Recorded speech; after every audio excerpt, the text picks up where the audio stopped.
everybody. Good night. Here's my question for you, though. Are you happier to talk about the Monster Squad than than Kids Incorporated, or was that just kind of, what's been your experience looking back? Which one do you think is cooler? You want to know the real answer from somebody? Here's the thing. As a kid, watching Kids Incorporated and seeing other kids my age play music was very inspiring, and I still play music to this day. Now that said, I'm more prone to watch Monster Squad again than ever watch, God, that version of In Too Deep that Rashawn did was just, I just have very distinct memories of this. So anyway, I'll shut up. There you go.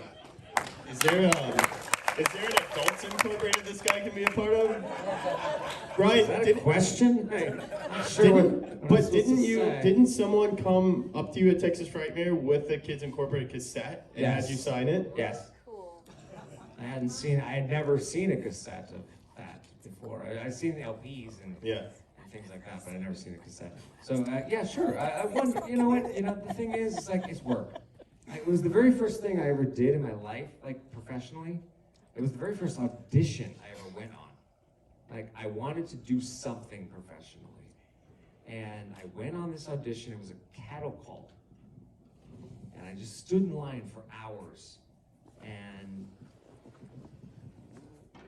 I finally got in. I sang "Wake Me Up Before You Go" on a cassette that had, it was just instrumental version of it so that I could sing it on my own. And I auditioned 4 times for that, and I got it. It was the first thing I ever did in my life, professionally. It started me off on this journey, on this whole thing I'm doing. And then 4 things later, I got Monster Squad. So it really put me in a position to figure out how to do this in front of a camera, how to be in front of a director, how to take direction, how to act against other people. So I'm wearing a sequin jacket. Yes, I'm wearing, I'm singing cheesy songs, and we're, it's a cheesy kids show that actually sort of helped people along the way because it's got a lot of morals, and it's a beautiful show, actually. It's cheesy as hell, but it's amazing. And it was the best thing that ever happened to me in my entire life. So I love Monster Squad to death, but that was the thing that made me. That's the thing that put me on the cover of Teen Beat magazine. Which reminds me of when we did a screening here, and Andre and I trolled you by putting all of your Teen Beat centerfolds up on the big screen. I love that so as you much, walked in. and I hate you. No, it was just Ryan. And then we moved on. Any other question? All right, here's a question. I was just going to ask if you have any fun stories from the audition process for this movie. Well, I'll just continue. I walked in, I was wearing a leather jacket and Ray-Bans, and I asked Shane Black for a cigarette. I did the scene, and I walked out, and about 2 hours later, they called me and said, "You got it." Wow. Yeah, I went in, and I was actually driving to San Francisco, and my agent called me and told me that they wanted to see me for this film. So I turned around and drove back to LA, went in. I had my bags and everything in my car outside. I was actually heading to San Francisco. And talked to the guys, and I said, "Okay, have a good time, have a good shoot, and take care, it was nice meeting you." And I got back in the car, and I'm headed to San Francisco. And I'm out of LA, going to San Francisco, and my agent called me and told me, "You got the part." So I had to turn around and go back to LA. I never got to San Francisco. But I got this thing up here. That's a pretty good trade-off. Andre, what about you? I don't think I've ever heard your audition story. Well, some people probably know this story. I never auditioned for Sean Crenshaw. Whoa. My original call in and all my callbacks and producers and screen tests were all for Rudy. Hey, wait a minute. Because TV and some other stuff leading up to that time was, you know, kind of like the cool hip kid with a leather jacket and great hair. I had great hair. Not anymore. I have any hair, but I had great hair. And so I went in and read for that. Could I have, did that blanket? Oh, there you go. I thought I read it great, and because a couple, weeks later, they called and said, hey, that movie you read for a couple weeks ago, you got cast in it. And I was like, which one? And they said, the Monster Squad movie thing. I said, great. And they go, but not the role that you read for. And as we all know as actors, that's usually not a good thing. They're like, oh, they liked you, but they gave you something else, and it's usually smaller. And I was like, oh, no. And they go, no, it's a good, they just cast you as the lead.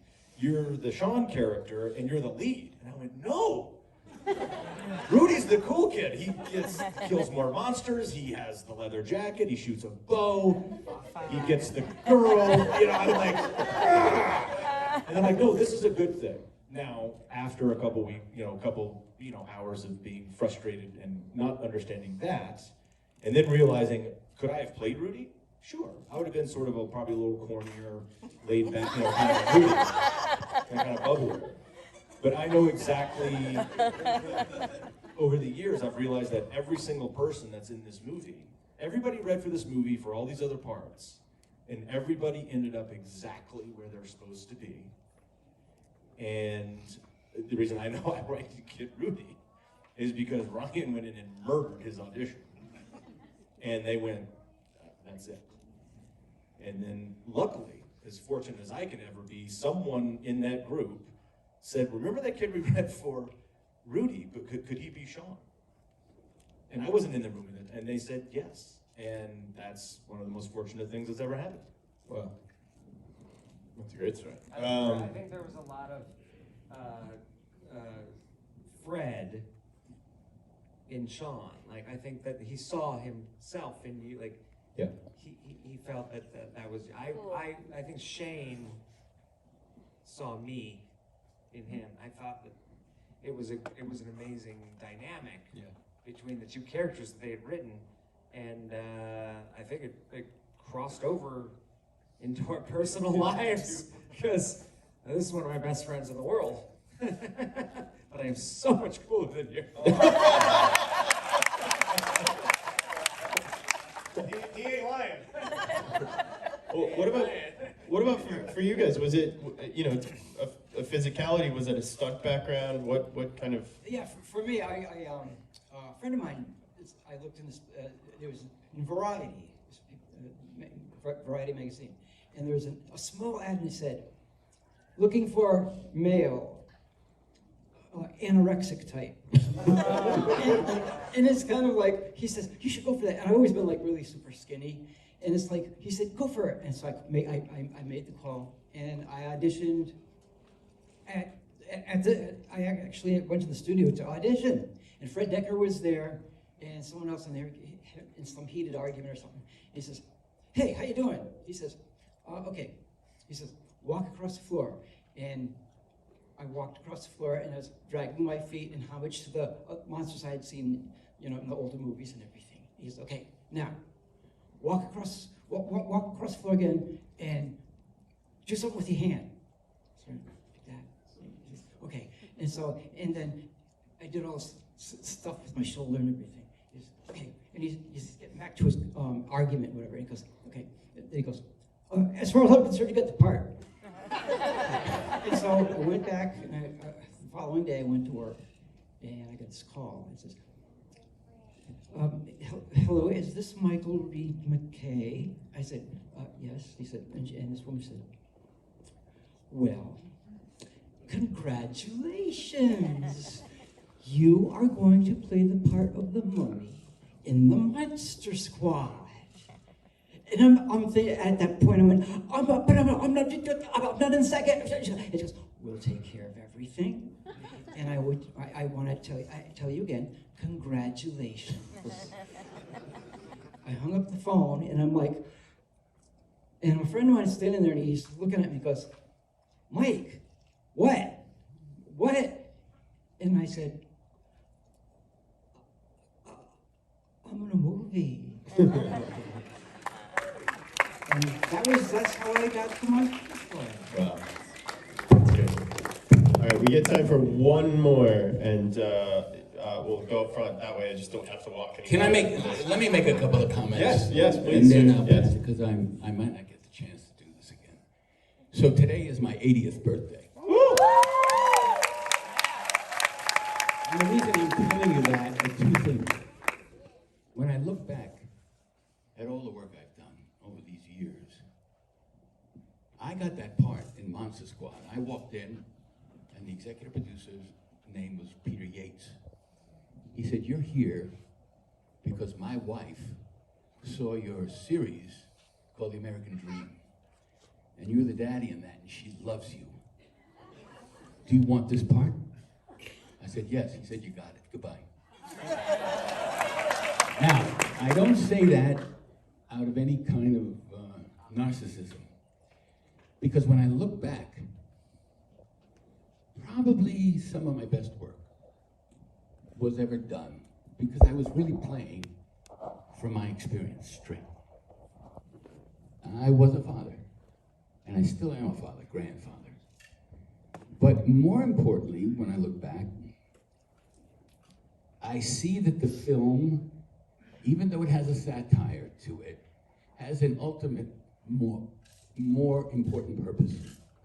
It shows that kids can dream big and can live up to probably the best values they have in themselves. And they can fight off the monsters of the world. And so the testament that I feel from my point of view is that my family here made a film that says the future is in your hands, dream big, and defeat the monsters of the world. You can do it.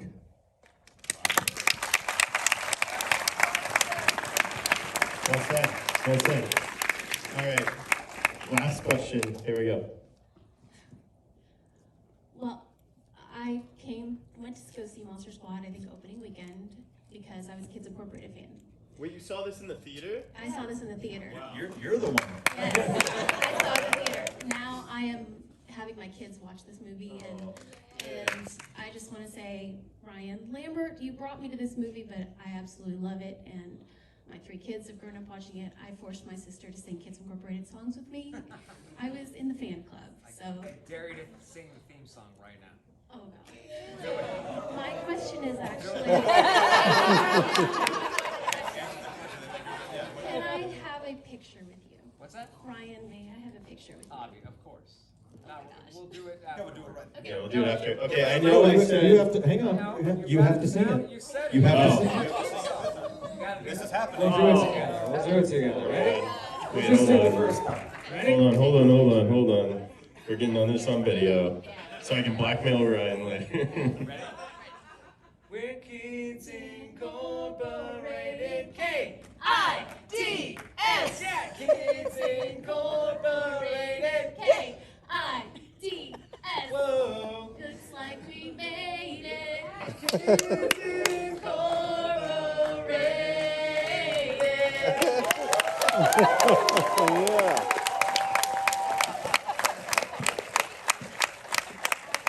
Meanwhile, the guy back there that asked the Kids Incorporated question was like, "Damn, that was supposed to be my That's how we end the show. I love Kids Incorporated 7 too! episodes of Kids Incorporated. Bye. All right, I know I said last question, but I saw the tiniest, cutest hand go up.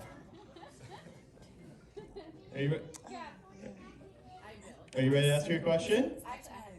Oh, okay. I see. I've been led here under manipulation of a child. All right. So yeah, no, I just wanted to say something for all of the comments and one easy question. So I'm sorry you guys had the initial letdown when the film came out because I know you guys were very invested in it. I can tell from all the way you're acting, but we're all here passing the torches on to our kids. So this movie is going to be bigger than all of you. It's going to outlive all of you. So thank you for that. And then also for Duncan. You are the embodiment of Dracula for me, for a lot of people here. Like, echoing what Andre said, yeah, you're for me, you're before I even saw Bela Lugosi. You are, you're Dracula. And also, you guys are for me, also the first group of kids.